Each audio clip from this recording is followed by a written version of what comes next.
At the end of my last video on the Dyer Kiln dedication ceremony with the historic marker, I mentioned that Pat Terrell, one of the women that is working with the Eaton County Historical Commission, and another lady there, invited me to go with them to see a historic marker that has been kind of forgotten about, buried in the woods.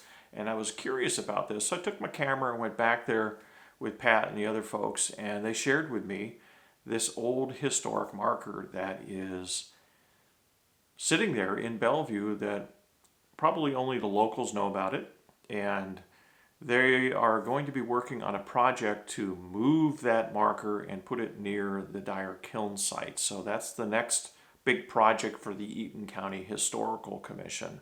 So I wanted to take you along with me on this little quick journey into the woods and tell you a little bit about some of the history of the marker, what I was able to learn about it, but also the ruins of the buildings that are back there that are pretty well known to the people that live in the Bellevue community.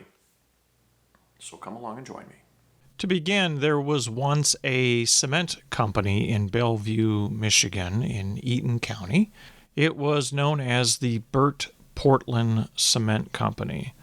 But before I go too far into telling you the history of this company, I should give you a warning that under no circumstances should you really enter this property. By doing so, you could risk some bodily harm. There's a lot of places that you could get injured back there. In addition, this is private property, so you could face prosecution for trespassing. I was invited to walk back there by the Eaton County Historical Commission representative to look at the historic marker, and in doing so, she took me and showed me quickly the remains of the buildings. And that's how I got this footage. But it is private land. So that being said, I'm going to tell you some of the history of the Burt Portland Cement Company. It was owned by Wellington R. Burt and later his son George Burt from Saginaw, Michigan. Wellington bought the land in 1903 and constructed the cement factory in 1904, specifically for George to manage. Now, Wellington was a mayor of East Saginaw from 1867 to 1868. He was also a U.S. Senator, and he was a lumber baron, and he dabbled in iron mining, railroads, and salt mines. And he was the 8th richest man in the world, with a net worth estimated to be around $90 million at that time. So by 1906, the factory was operating at full capacity, and it went on to become one of the largest cement factories in Michigan. It was also called the Burt brand of rock Portland cement, and the plant shipped product around the whole state, as well as Illinois, Indiana, Ohio, and Wisconsin. In March of 1914, Wellington sold the business and all of its property to George for the sum of $93,150. So George, at that point, was the sole owner of the property. And Wellington made it known to the rest of the family that he was very happy for his son to have the cement factory and that he could do this for his son. 5 years later, Wellington passed away on March 2nd, 1919, at the age of 87. Now, although the cement plant did amazingly well, it eventually suffered from bankruptcy and ended up closing down in 1928, right before the beginning of the Great Depression.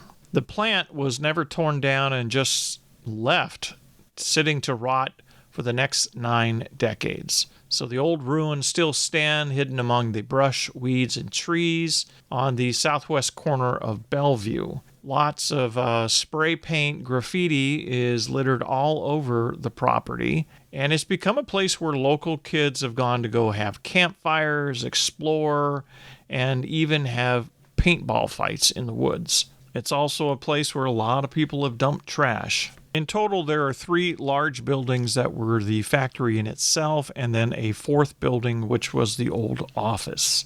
And near the old office is where the historic marker, which is officially called a Safety Follows Wisdom marker, that was awarded by the Portland Cement Association as a safety trophy Now, there were different divisions of the Portland Cement Association, and these awards were presented to factories all over the country. The history of these markers were that they were first presented starting in 1924, and they were given basically for perfect safety records at cement plants.